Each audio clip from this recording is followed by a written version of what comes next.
Halo Tribuners, saya Ika Almira dan Anda sedang menyaksikan podcast Tamu Tribun. Dan untuk episode kali ini Tribuners, saya sudah bersama dengan Pak Ruslan Rizal dari Balai Wilayah Sungai selaku pejabat pembuat komitmen operasi dan pemeliharaan SDA 1. Apa kabar Pak? Alhamdulillah, baik, Alhamdulillah. sehat. Jadi hari ini saya dan Pak Ruslan akan ngobrol-ngobrol seputar program P3TGAI atau program percepatan peningkatan tata guna air irigasi. Jadi sebagai gambaran dulu nih Tribuners, program ini merupakan program dari Kementerian Pekerjaan Umum melalui Ditjen Sumber Daya Air yang dilaksanakan secara padat karya tunai, di mana program ini bertujuan untuk meningkatkan fungsi jaringan irigasi sekaligus membuka lapangan kerja bagi masyarakat desa secara langsung untuk meningkatkan produktivitas lahan pertanian dan mendukung ketahanan pangan khusus petani sawah. Tentunya untuk selengkapnya bisa dijelaskan oleh Pak Ruslan. Apa sih program padat karya ini dan kenapa program ini tuh penting untuk masyarakat petani sawah dan kenapa harus petani sawah, Pak Ruslan? Baik, terima kasih Bu Iga. Iya, sama-sama Pak. Pada hari ini kami diundang untuk bercerita di sini, ngobrol santai di sini. Kami juga berterima kasih banyak atas waktu yang diberikan kepada kami. Jadi terkait dengan P3TGAI ini adalah salah satu program, di mana pemerintah Indonesia merancang program ini guna mendukung pangan ya, apalagi padi beras ya. Iya. Nah program ini sebetulnya program yang sudah dilakukan sejak 2003 ya. Nah, sejak 2003 itu sudah sejak 2013 sudah dilakukan. Nah, program ini bersentuhan langsung dengan petani. Jadi P3TGAI ini merupakan program percepatan peningkatan tata guna air irigasi. Nah, di mana kelompok tani akan mendapatkan uang tunai sebesar 195 juta. Jadi 195 juta itu pemerintah memberikan ke petani. Ini untuk apa? Untuk mereka melakukan kegiatan saluran yang namanya saluran tersier, Mbak. Jadi sistem irigasi itu jadi dari bendung, kemudian saluran primer, kemudian saluran sekunder, saluran tersier, dan saluran kuarter. Nah, di sini kelompok P3A mereka melakukan kegiatan di saluran tersiernya, Mbak. Nah, itu kami di Maluku Utara itu sebanyak 82 kelompok mendapatapkan P3TGAI di tahun 2082 kelompok penerima P3TGAI di tahun 2025 ini. Nah, jadi dari kegiatan itu kelompok mereka melakukan membangunnya. Jadi ini sebetulnya, Mbak, ini ada 3 kegiatan utama. Yang pertama adalah pembangunan jaringan irigasi tersier. Yang kedua rehabilitasi jaringan irigasi, dan yang ketiga peningkatan jaringan irigasi. Nah itu. Nah namun di Maluku Utara ini, Mbak, rata-rata adalah peningkatan jaringan irigasi tersiernya. Nah dan rata-rata itu, Mbak, di Maluku Utara ini saluran tersier yang dibangun itu kurang lebih 200 meter. Nah ini sangat apa namanya sangat tepat, menurut saya ya, ini merupakan satu program yang memang sangat tepat sasarannya. Kenapa? Karena pasti yang jelas ketika kita membangun saluran tersier, tentu outcome-nya adalah hektar. Nah, rata-rata kami di Maluku Utara itu ketika dibangun itu 4 sampai 5 hektar sawah. Nah, ini kita lihat ini sawah yang ada di Halmahera ya. Jadi ini memang khusus sawah ya, Pak? Ini memang khusus sawah padi ya. Jadi biasanya contohnya di apa namanya, di Subaim ya. Subaim itu merupakan salah satu sawah padi yang saat ini masih terbesar di Maluku Utara lah, kita katakan Subaim, seperti di Subaim ya. Nah, itu kalau diairi oleh irigasi itu. Jadi saya cerita sedikit terkait dengan pembangunan tersier ini. Jadi kami di sumber daya air itu sebetulnya menyediakan air ya. Jadi kami menyediakan air sampai ke sawah yang terjauh. Pedalamannya ke sawah yang terjauh. Jadi kami ketika air itu diambil lalu dibawa sampai ke sawah yang terjauh. Nah, kemudian dalam program ini, Mbak, memang luar biasa. Jadi program ini ada di 5 kabupaten kota. Yang pertama di Pulau Morotai, 13 lokasi di Pulau Morotai. Kemudian ada juga di Halmahera Timur. Nah, Halmahera Timur itu ada 23 lokasi. Nah, lalu di Halmahera Tengah ada 13 lokasi. Kemudian di Halmahera Selatan itu ada 3 lokasi. Kemudian di Tidore Kepulauan. Nah, Tidore Kepulauan itu ada 1 lokasi, dan selanjutnya di Kabupaten Halmahera Utara itu ada 27 lokasi penerima P33I, Mbak. Sudah cukup luas ya, Pak, ya, program ini. Nah, bagaimana atau seperti apa program ini tuh secara nyata tuh benar-benar membantu meningkatkan pendapatan petani di sana tuh, Pak? Ya, jadi Mbak, jadi kita di mereka, jadi kegiatan ini kegiatan swaklola yang dilakukan oleh kelompok P3A. Nah, kegiatan ini memang cukup membantu meningkatkan pendapatan petani itu sendiri, karena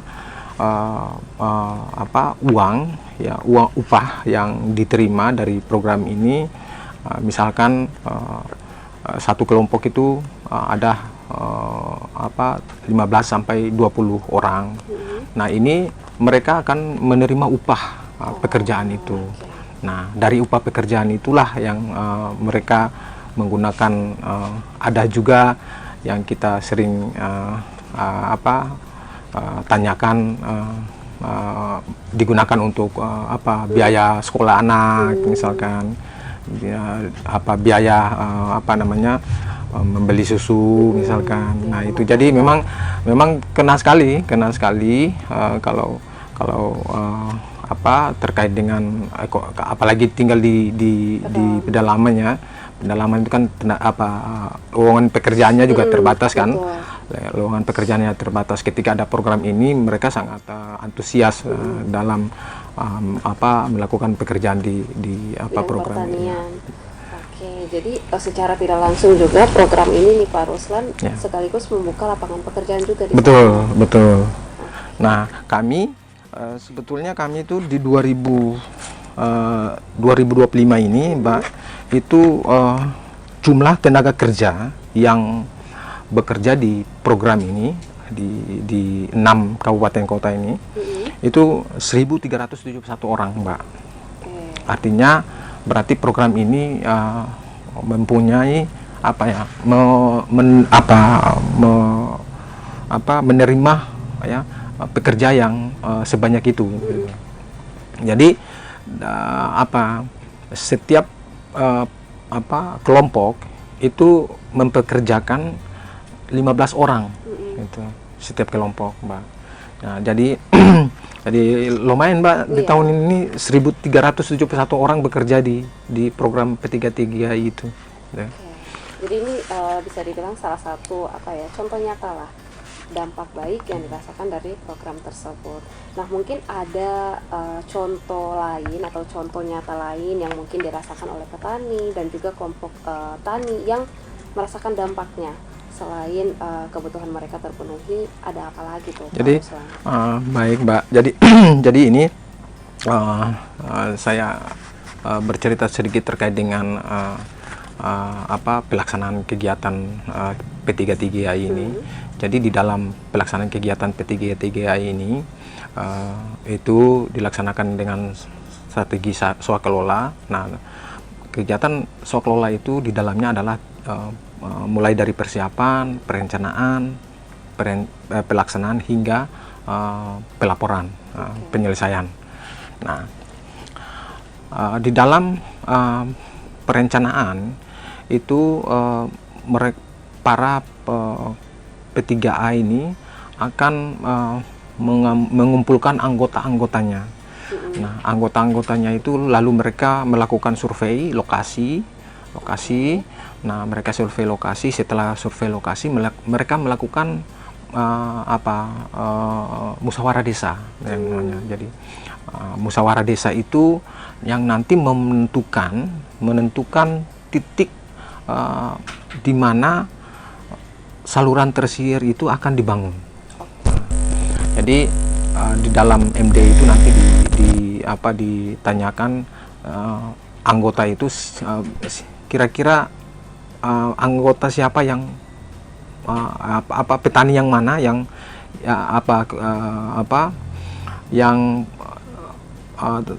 urgen, artinya memerlukan harus dibangunnya saluran tersier itu.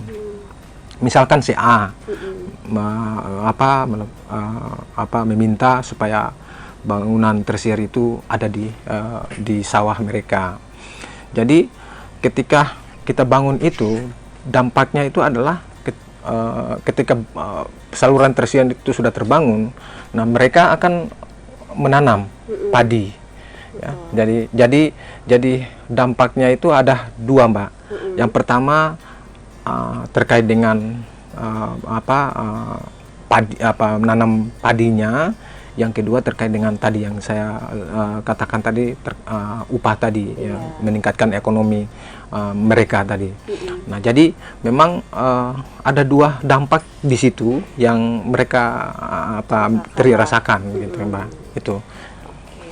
Nah, ini kan sebenarnya programnya luar biasa sekali, Pak, karena irigasi juga kan hal yang penting untuk petani, untuk memudahkan mereka menanam juga. Dan lain sebagainya. Nah, ini kan khusus untuk petani sawah. Sawah aja nih, Pak. Itu kenapa tuh, Pak, khusus petani sawah? Ya, memang kalau karena ini ya, jadi saluran tersier ini memang dikhususkan untuk memang padi sawah. Gitu, Mbak. Jadi memang air itu memang dibutuhkan, artinya semua tanaman akan membutuhkan air. Baik, misalkan rica misalnya itu juga kan butuh air. Nah, kemudian tomat itu juga butuh air. Tetapi saluran tersier ini memang karena memang diperuntukkan untuk padi sawah, untuk beras gitu. Karena air itu kan padi itu lebih banyak membutuhkan air, Mbak. Ya. Dia lebih banyak dibandingkan dengan tanaman-tanaman yang lain, misalkan rica, tomat dan lain-lain. Nah, itu. Jadi memang diperuntukkan untuk memang khusus ya. khusus. Oke, menurut Pak Ruslan nih, program ini tuh bisa tidak membantu atau mendukung Maluku Utara nih dia jadi lumbung pangan? Harapan saya, harapan kami ya, harapan kami sebetulnya dalam program ini petani kita itu bisa menanam 1 tahun itu sampai 3 kali harapannya. Kenapa? Karena kalau 1 tahun sampai 3 kali, nah kita hitung-hitung saja ya. Misalkan 1 tahun 3 kali tanam, 1 hektar, misalkan 1 hektar itu dia dapat 3 ton misalkan Pak Bu ya, 3 ton. Berarti kalau 3 kali tanam 9 ton. Artinya berlimpah. Artinya, nah ini yang harapan kami ketika ini sudah dibangun saluran tersier ini meningkatkan itu hasil tanamnya itu. Jadi misalkan setahun mereka selama ini 2 kali, mungkin saja setahun 3 kali. Nah gitu. Itu kalau dengan pembangunan ini harapan kami seperti itu, sehingga ke depan ini Maluku Utara juga bisa mensumbang sebagai salah satu daerah yang memang dikatakan sebagai lumbung pangan nasional seperti itu. Ini harapan kami seperti itu. Betul juga sih, karena ini kan secara otomatis kan juga memudahkan para petani, meningkatkan kesejahteraan petani ya, dan meningkatkan hasil panennya juga. Iya. Oke. Nah, kalau sejauh ini ya Pak ya, kalau kita lihat dari cuplikan video, dari pemaparan Pak Ruslan juga, program ini sangat luar biasa, tetapi pasti adalah tantangannya nih Pak Ruslan. Kira-kira apa sih tantangan terbesar saat menjalankan program padat karya ini di pedalaman Halmahera Pak Ruslan? Jadi memang program ini memang banyak keterlibatan, artinya banyak.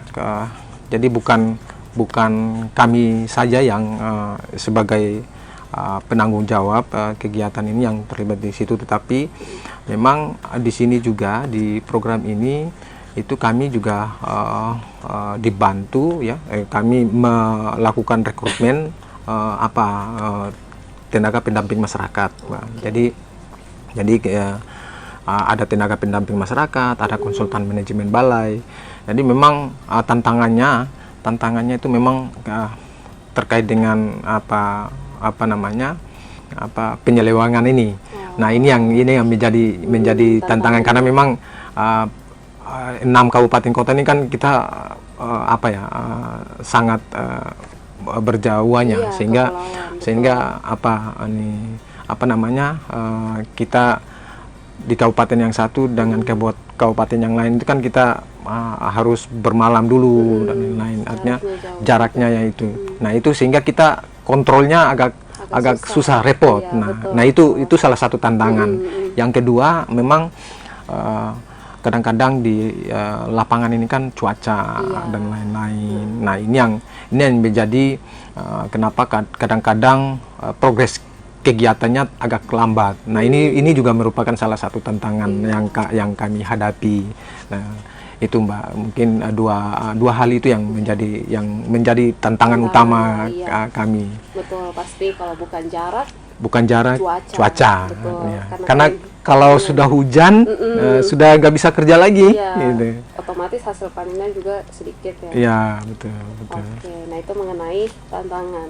Tapi di balik tantangan tersebut program ini juga pasti berjalan dengan baik. Ada dampaknya lah Pak ya, dampaknya besar sekali. Ya, jadi bagaimana sih kita memastikan kalau program ini tuh dia berkelanjutan Pak, dia bukan cuma program semata? Gini Mbak, jadi tentu program ini kan sudah yang saya katakan tadi itu dia sudah berlanjut dari mulai 2013 sampai saat ini program itu tetap ada ya Mbak. Jadi saya pikir ini program yang memang bersentuhan langsung dengan petani dengan masyarakat paling bawah ini. Jadi memang pemerintah akan terus saya yakin pemerintah akan terus adakan terus program ini Mbak. Jadi saya pikir jangan sampai program ini apa namanya berakhir gitu. Saya harapan kami begitu, jangan sampai program ini berakhir karena memang jujur saja memang ini tersentuh langsung di bawah gitu. Itu dampaknya itu tadi ekonomi, apa terkait dengan apa namanya lapangan kerja itu kesejahteraan petani. Nah itu. Oke, jadi selain diberikan apa ya bantuan untuk membangun irigasi, para petani juga dikasih upah. Kasih ke upah gitu. Jadi ini secara tidak langsung meningkatkan kesejahteraan, terus akhirnya banyak juga yang mau jadi petani. Betul, gitu, Pak. ya betul. Iya, jadi ini programnya benar-benar luar biasa sekali. Luar biasa. Pak Ruslan. Nah, Pak Ruslan, apa harapan Pak Ruslan terhadap petani Halmahera terkait dengan program ini? Nah, harapan saya dengan program ini, ini betul-betul harus dimanfaatkan sebaik mungkin, Mbak. Karena ini pemerintah menggelontorkan dana yang begitu besar, Mbak. Begitu besar. Nah, ini untuk apa? Untuk ketahanan pangan kita, ya. Jadi harapan saya sendiri sebetulnya ini harus meningkatkan produksi sawah padi tadi. Iya, jadi produksinya meningkat, produksi berasnya meningkat sehingga kita itu jangan sampai beras itu kita impor dari luar lagi gitu. Nah, betul. Itu kalau kita sudah berproduksi berarti impor beras kita sudah tersedia ya. Berarti impor beras kita impor beras kita dari luar daerah itu tertekan, artinya sudah berkurang gitu. Nah, itu harapan saya seperti itu, Mbak. Jadi petani diharapkan untuk memanfaatkan betul program dari pemerintah ini. Betul. Terima kasih Pak Ruslan. Nah, sebagai closing statement Pak Ruslan, ini pesan nih untuk generasi muda nih supaya tahu kalau pertanian ini tuh penting dan menjanjikan, supaya banyak mengajak juga nih generasi muda untuk bertani atau terjun menjadi petani gitu. Betul. Seperti apa tuh, Pak? Baik, terima kasih Mbak. Ya, jadi sebetulnya betul saya sepakat dengan Mbak Iga. Ini sebetulnya pertanian ini menjanjikan. Betul, menjanjikan. Artinya di Halmahera sana itu kebutuhan untuk air itu sudah terpenuhi. Artinya walaupun belum semua terpenuhi, tapi berangsur-angsur air itu sudah terpenuhi. Kemudian lahan kita itu masih banyak di sana. Nah, ini dengan coba saya ini sedikit. Bayangkan MBG, program MBG, ini makan bergizi gratis. Berapa beras yang dibutuhkan? Berapa sayur yang dibutuhkan? Nah, ini kalau kita tidak mengambil kesempatan ini, berarti kita rugi. Sebagai anak muda, ya, sebagai anak muda yang tidak memiliki kemauan, pasti akan merugi. Gitu. Padahal ini pemerintah peluangnya besar. Pemerintah menyiapkan program ini sebetulnya untuk memberikan peluang kepada anak-anak muda ini untuk kembali melakukan pertanian, artinya mendorong anak-anak muda ini supaya menyediakan misalkan beras, ya kita sediakan beras. Nah, ini kan sebetulnya menjanjikan sekali sebetulnya. Iya, kalau saya tuh menjanjikan sekali. Nah, saya mengajak kepada anak-anak muda ini, memang kita jangan bermimpi saya harus jadi PNS, saya harus jadi masuk ke perusahaan. Tetapi masih banyak peluang yang tersedia saat ini. Maluku Utara ini ya mungkin bagi pemuda anak muda di Maluku Utara ini, di Halmahera itu masih banyak tanah yang harus kita dikelola. Gitu. Jadi kalau kita sebetulnya asal kita mau, kita akan ekonomi kita akan membaik. Gitu. Ya, betul sekali karena pertanian kita kan kembali ke rakyat Kembali gitu ya. kembali ke rakyat, betul Pak. Kita juga bisa mandiri gitu, Maluku Ya. Utara jadi lumbung pangan, menghasilkan pertanian yang luar biasa, Luar biasa, sekali. betul. Dan ini disediakan lagi sama Disediakan, pemerintah. betul. Dikasih program juga, Betul, dibantu, dibantu, gitu juga. betul. Jadi bukan berusaha sendiri Berusaha lah, gitu. sendiri, betul. Ada upahnya dan lain Betul. sebagainya. Ini menjanjikan sekali programnya Ya. Pak Ruslan. Terima Betul. kasih untuk Makasih. penjelasannya mengenai program dari mana tadi, Kementerian, ini katanya program dari Kementerian Pekerjaan Kementerian Umum melalui Ditjen Sumber Sumber Daya Daya Air. Air. Ya. Oke, terima Ya. kasih Makasih, Pak Ruslan makasih untuk Mbak Iga. pemaparannya.